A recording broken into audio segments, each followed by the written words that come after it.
మాట్లాడుతూ అసెంబ్లీకి ఎందుకు రారన్న వ్యాఖ్యలపై స్పందించారు. కాంగ్రెస్ పార్టీ అనేది 1.5 షేర్ మాత్రం ఉంది. ఆ అధ్యక్షులు మాట్లాడిన మాటలపై స్పందించాల్సిన అవసరం లేదంటూ ఘాటుగా వ్యాఖ్యానించారు. నాకు ఒక్క ఓటు కూడా రాకపోయినా జగన్మోహన్ రెడ్డి గారు సమాధానం చెప్పాల్సింది కాంగ్రెస్ పార్టీకి కాదు, రాష్ట్ర ప్రజలకు జగన్మోహన్ రెడ్డి గారు సమాధానం చెప్పాలి. మాకు ఎన్ని ఓట్లు వచ్చాయి అన్న విషయం పక్కన పెడితే జగన్మోహన్ రెడ్డి గారికి అయితే 38% ఓట్లు వచ్చాయి కదా. జగన్మోహన్ రెడ్డి గారి పార్టీకి 11 సీట్లు అయితే వచ్చాయి కదా. మరి ఎందుకు అసెంబ్లీకి వెళ్ళటం లేదు? మీరు ఎమ్మెల్యేలుగా ఉంటే మెంబర్ ఆఫ్ లెజిస్లేటివ్ అసెంబ్లీ మెంబర్స్గా ఉండి మీరు ఎందుకు వెళ్ళటం లేదు?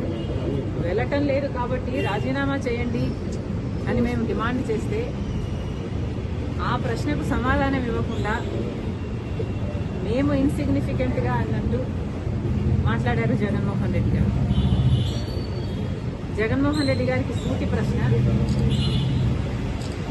మాకు ఎక్కువ ఓట్లు రాలేదంటున్నారు. సరే, మీకు 38% ఓట్లు వచ్చాయి.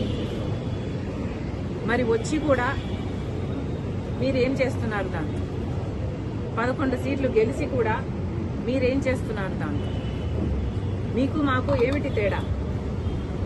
మాకు ఓట్లు రాలేదు కాబట్టి మేము అసెంబ్లీకి వెళ్ళలేదు.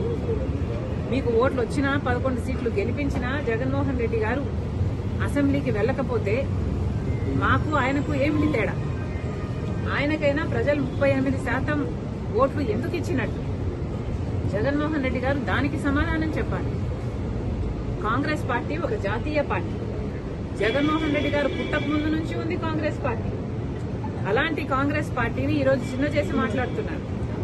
ఏ కాంగ్రెస్ పార్టీ అయితే రాజశేఖర రెడ్డి గారు సేవ చేశారో, ఏ పార్టీలో అయితే రాజశేఖర రెడ్డి గారు ముఖ్యమంత్రి 2 సార్లుగా అధికారం చేపట్టి ఆఖరికి తన ప్రాణం కూడా ఏ పార్టీలో అయితే త్యాగం చేశారో ఆ కాంగ్రెస్ పార్టీ గురించి జగన్మోహన్ రెడ్డి గారు చాలా చిన్న చేసి మాట్లాడారు.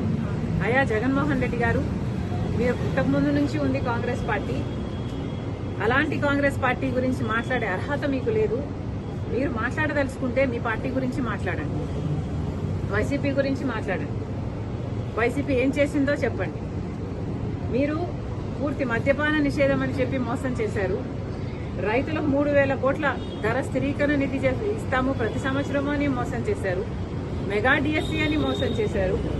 ఆఖరికి పోలీసుల్ని కూడా మీ ఇంటి కుక్కల్లాగా బిస్కెట్లు వేస్తే పనిచేసే మీ యంత్రాంగంలాగా మీరు వాడుకొని ఆఖరికి కాదంబరి కేసులో అయినా చూసాము.